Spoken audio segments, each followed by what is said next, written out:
Il est 18h à Paris, 16h en temps universel et tout de suite le journal en français facile avec Sophie Pouzrat. Bonjour Sophie. Bonjour Marjorie, bonjour à toutes et à tous. Et à la une de cette édition, l'ancienne première ministre du Bangladesh, Sheikh Hasina, a pris la fuite en hélicoptère alors que les manifestations contre le gouvernement se poursuivent et que les violences ont fait au moins 56 morts ce lundi dans le pays. On fait le point sur la situation au début de ce journal. On parlera aussi des émeutes de l'extrême droite au Royaume-Uni et de la réponse du Premier ministre Keir Starmer. Il a annoncé une série de mesures pour mettre fin aux violences. À la une également, la suite des Jeux Olympiques de Paris se passe sur les terrains de football. La première demi-finale va démarrer dans quelques instants avec le match entre l'Espagne et le Maroc. On retrouvera notre envoyé spécial au match pour nous faire vivre les premiers instants de la rencontre. Voilà pour les titres, soyez les bienvenus. Le journal en français facile. Au moins 56 personnes sont mortes ce lundi au Bangladesh dans les violences qui ont lieu dans le pays. Des centaines de milliers de manifestants étaient dans la rue de la capitale, Dhaka, et ont pris d'assaut la résidence de l'ancienne première ministre, Sheikh Hasina.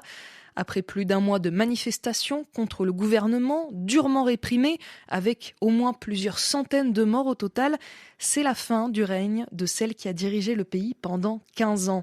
Bonjour Romain Lemaresquier. Bonjour Sophie, bonjour à tous. Sheikh Hasina a pris la fuite en hélicoptère juste avant l'assaut de son palais.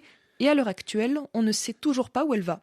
Oui, le pays a beaucoup souffert et l'économie a été touchée. De nombreuses personnes ont été tuées. Il est temps de mettre fin à la violence. Voilà les mots prononcés par le général Wakar-Uzzaman lorsqu'il a annoncé la démission de la première ministre.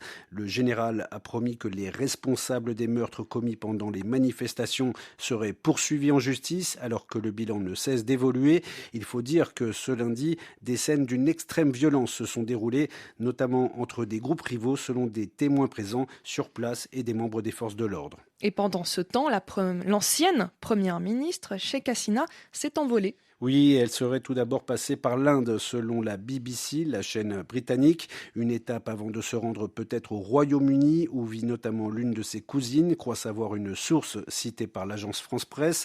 Sheikh Hasina laisse derrière elle un pays divisé, avec des étudiants très remontés, la faute à un très fort taux de chômage, un mouvement de protestation qui s'est généralisé à toute la population. Aujourd'hui, la colère est telle qu'il est difficile de savoir ce qui se profile.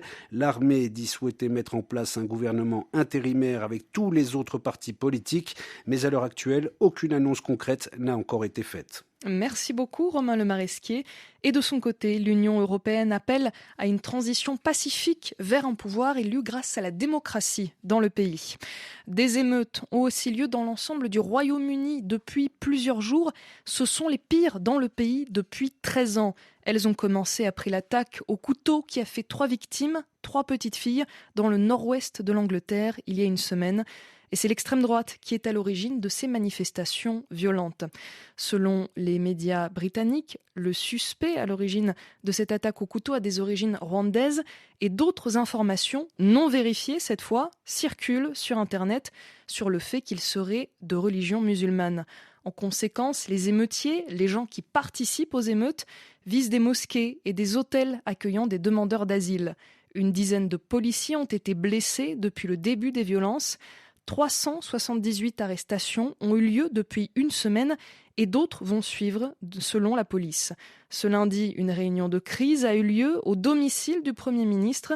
Keir Starmer, lui, a annoncé une série de mesures. Écoutez. Tout d'abord, nous allons mobiliser une armée d'officiers spécialisés dans les émeutes. Comme ça, nous aurons assez de policiers sur le terrain. Deuxièmement, nous allons renforcer la justice pénale. Des centaines d'arrestations ont déjà eu lieu. Certains ont comparu dès ce matin devant les tribunaux. J'ai demandé à ce qu'on identifie rapidement ces personnes qui subiront de plein fouet les effets de la loi. Enfin, et je veux que ça soit très clair, le droit pénal s'applique hors ligne et en ligne. Quelles que soient les motivations, ce ne sont pas des protestations. C'est de la violence pure et simple et nous ne tolérerons aucune attaque contre des mosquées ou contre la communauté musulmane. La loi sera appliquée dans toute sa rigueur aux personnes identifiées comme ayant pris part à ces attaques. le Premier ministre britannique Keir Starmer. Rien ne va plus entre Bamako et Kiev. Le Mali a annoncé la fin de ses liens diplomatiques avec l'Ukraine. Il l'accuse d'avoir joué un rôle dans une défaite importante de l'armée malienne et du groupe de mercenaires russes Wagner dans des combats contre des djihadistes dans le nord du pays à la fin du mois de juillet. De son côté, Kiev a réagi ce lundi et parle d'une décision précipitée, c'est-à-dire trop rapide, de la part de Bamako. Toujours sur le continent africain, près de 5 mois après avoir reçu l'ordre de partir, les troupes américaines se sont entièrement retirées de la base d'Agadez au Niger. Le commandement militaire américain pour l'Afrique a annoncé dans un communiqué que les soldats et leur matériel avaient quitté cette importante position dans le nord du pays. Dans le reste de l'actualité, la crainte d'une riposte militaire au Proche-Orient après la mort de hauts responsables du Hamas et du Hezbollah libanais, les tensions sont de plus en plus fortes dans la région. Face à cette situation, l'ONU appelle à agir d'urgence pour éviter un conflit plus large. Et de leur côté, le président français Emmanuel Macron et les dirigeants des Émirats arabes unis et de l'Arabie saoudite appellent à la retenue. De nombreux pays craignent de nouvelles frappes et appellent leurs ressortissants à quitter la zone. Les ressortissants, ce sont les citoyens d'un pays qui se trouvent dans un pays étranger. À l'aéroport de Beyrouth, au Liban, pas de scène de panique pour l'instant, mais on ressent quand même de l'inquiétude. Reportage de Laure Stepan. Dans le hall des départs de l'aéroport de Beyrouth, une foule de voyageurs, c'est la saison haute avec les allers et retours de la diaspora. Et puis, il y a ceux qui anticipent un départ en raison de la situation sécuritaire. Comme Mona, elle va à Dubaï retrouver ses enfants installés là-bas. Quand les Israéliens ils ont tapé la Dahieh et l'Iran aussi, j'ai eu peur. J'ai vécu toute ma vie dans la guerre ici. Alors je me suis habituée, mais maintenant je ne veux pas être coincée là. Ola est venue longtemps à l'avance à l'aéroport. Cette jeune Irakienne rentre à Erbil, elle a écourté ses vacances au Liban. J'ai passé de très belles vacances, mais courtes, à cause de la situation.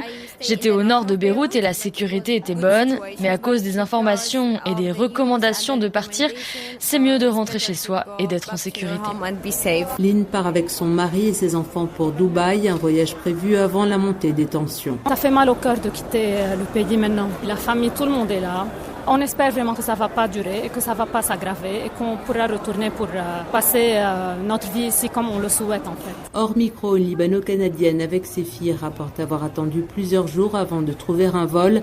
Elle a les larmes aux yeux, ses parents vivent dans le sud, une région exposée et déjà éprouvée par 10 mois de violence. Laure Stéphane, Beyrouth, RFI. Et je vous en parlais dans les titres. On part aux Jeux Olympiques pour la fin de ce journal. Au 10e jour des JO de Paris, les épreuves d'athlétisme se poursuivent et le tournoi de football aussi. Les demi-finales commencent avec le match Maroc-Espagne. Un match qui doit commencer à Marseille, au stade Vélodrome, et que vous nous faites vivre en direct, Sofiane Amazian. Bonjour Sofiane. Sofiane Amazian.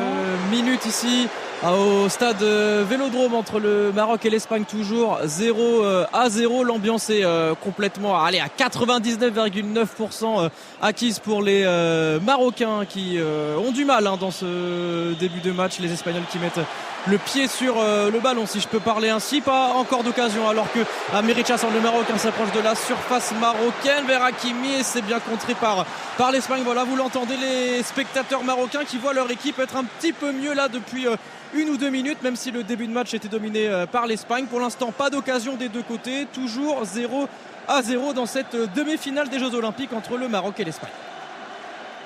Merci beaucoup Sofiane Amazian, vous étiez en direct du stade Vélodrome à Marseille dans le sud de la France pour nous faire vivre les premiers instants de cette demi-finale Maroc-Espagne.